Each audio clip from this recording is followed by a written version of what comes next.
Hello, everybody. Long time no see. It's true. I thought I would do something different, which is provide a little support for the zodiac signs during this time that we're in with some intuitive channelings and with a little bit of tarot as well.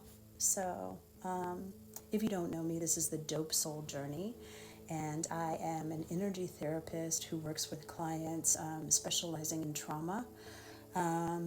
But I thought I'd do something a little bit different today. So, here we are with fire signs, and I thought I would do them first because I believe Aries is the beginning of the zodiac signs. And so here's the information, and there will be timestamps listed. So with fire signs, pay attention to reoccurring themes. It's a clue to your next move. If you can get your chart done or you know your rising signs, this will also give you guidance forward. You might get some DNA activations from the solar storm activity that has been happening. If you get ahead of the solar storms that are happening and the solar flares that are pretty much happening daily, what those are actually doing is they're activating you. So if you can set up some goals or you can set up what it is that you want to do next, you will move 10 steps forward and no steps back. You may hit bumps, but that's okay because you're meant to, and they are just unearthing old energy.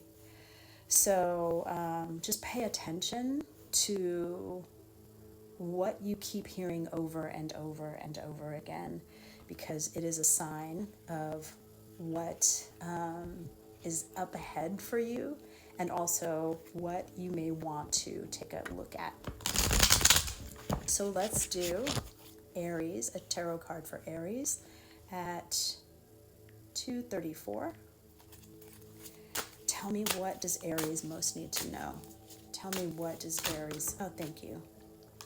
Preparation, sort of like what we were just talking about. So Aries most needs to understand that your prep, by paying attention to all of the reoccurring themes, is what's going to help you to move forward. So for example, if you understand that there's a new job coming, you won't be upset when your company shuts down or when you are laid off or when you're fired. You'll just know that the next thing is coming. So let's see. Let's do Leo at 327.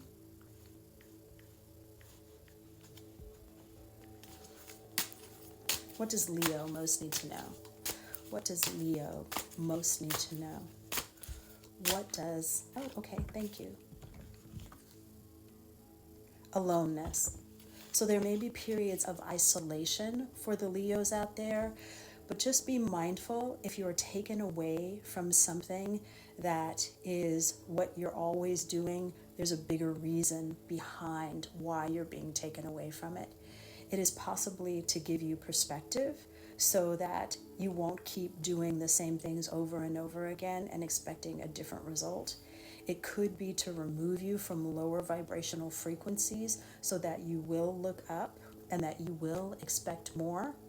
And it could just simply be because it's time for you to do a little bit of a deep dive and go within.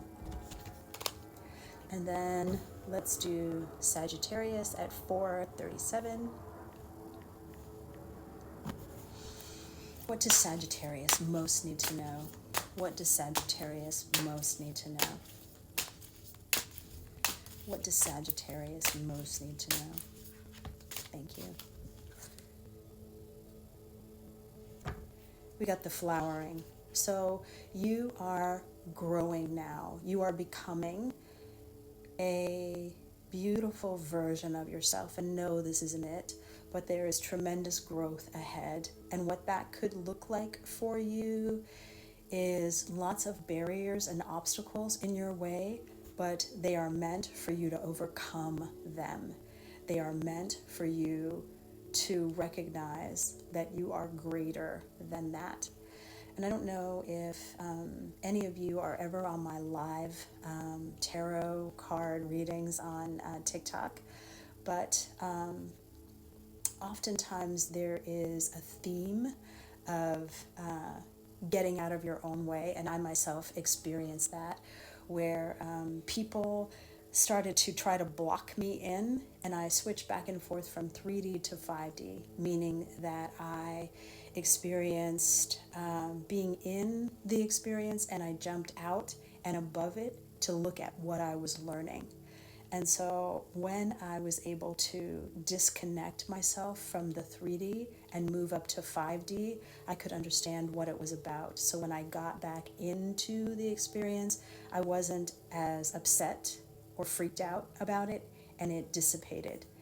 And so here we have the flowering card for you, Sagittarius, so that what this growth could look like is so many different things, but if you know that it's coming, you can perceive it in a different way and decide that you're going to work with it instead of against it. And this way you won't sabotage this flowering, this growth process that you're coming into.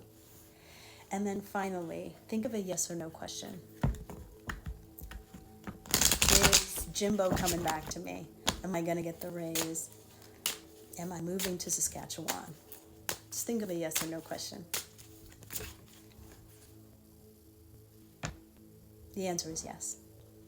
Thank you guys so much for joining me here on Fire Signs.